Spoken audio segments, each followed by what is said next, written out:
Okay, stop. I am standing at the base of the Statue of Liberty, and I need you to understand something that nobody in the tour group behind me knows. This statue was not a gift. Ordinary citizens funded this. America almost didn't accept it. Let me tell the real story. New York Harbor, 2024. 138 years she has been standing here, 305 feet from ground to door. The idea began not in America, but at a dinner party in France in 1865. A French professor named Édouard de la Boulaye said, Napoleon III, authoritarian empire, free speech restricted, democracy suppressed. The statue was also a... That dinner conversation took 21 years to become the statue behind me. Let me show you how. He sailed into this harbor. He saw this island and knew immediately. Here. The 7 rays of the crown represent the 7 seas and 7 continents, liberty radiating to the entire world. Most people who visit never see them. But they're there. July 4th, 1776. Not randomly chosen numbers. The birthday of American independence. The copper skin is only 3/32 of an inch thick. Without an internal structure, it would collapse. Gustav Eiffel, not yet. Eiffel did not attach the copper directly. He used flexible metal straps. This allows it to expand and contract. Without this, it plaster at full size first, then copper hammered by hand, 300 sheets, 300 craftsmen, 9 years. Repoussé, hammering from the back to create surface relief. The same technique as medieval armorers. France delivered. America stalled. Congress refused funding. New York's wealthy refused to donate. The project was dying. Then Joseph Pulitzer launched a campaign, publisher of the New York World. He published every donor's name. He shamed the wealthy. He celebrated the small. A Civil War veteran sent his last dollar.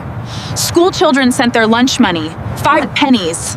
160,000. Pulitzer raised $102,000, the equivalent of nearly $3 million today. The pedestal was funded by ordinary people.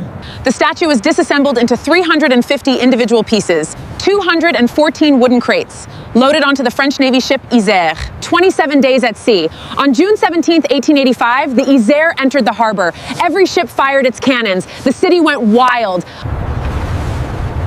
It took 16 months to reassemble her on the completed pedestal, 1 rivet at a time. October 28, 1886, President Grover Cleveland. A parade through Manhattan, Bartholdi in the crown waiting. Lighthouse, 1886 to 1902. Weakest lighthouse in American history. Ships could barely see it from the harbor. In 1916, German saboteurs blew up an ammunition depot nearby. The Black Tom explosion. The original torch is now in the museum lobby. You can touch the base of it. I'm going to do that right now. This is the original torch, the one that was there on Dedication Day in 1886, the one the Black Tom explosion damaged. I'm touching something that is 138 years old. The new one is covered in 24-karat gold leaf. That's what's up there now. Real gold. Give me your tired, your poor, your huddled masses. Not part of the original dedication.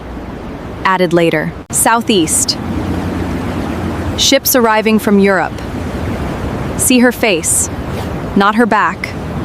This color, original. That color, 30 years of weathering. His mother. The most recognized face in the world is the face of Bartholdi's mother. 1924, National Monument. 1956, the island renamed Liberty Island.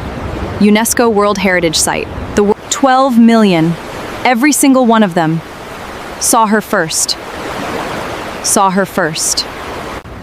Pogroms in Russia. Famine in Ireland. Poverty in Italy.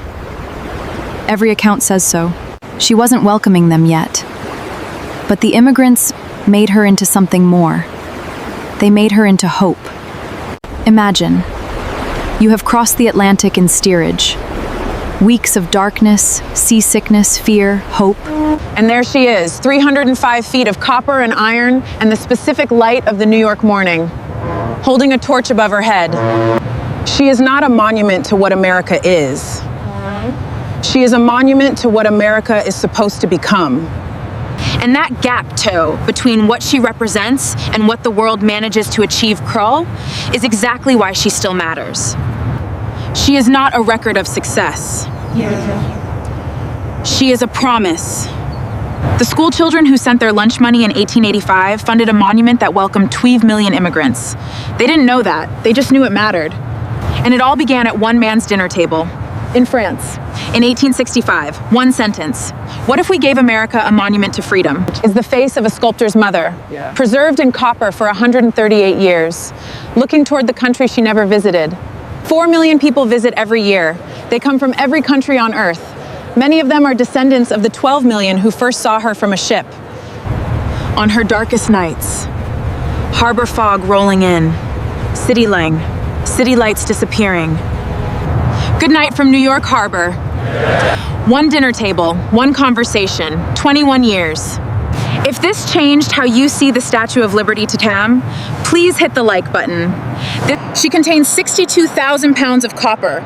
If melted down, that copper would be worth approximately $250,000 today. Subscribe to Better Mind History.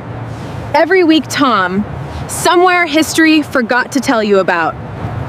Gustave Eiffel built the interior iron skeleton of the Statue of Liberty in 1884. 5 years later, he built his...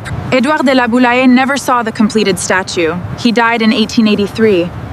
His dinner table conversation outlived him. Bartholdi was in the crown on dedication day.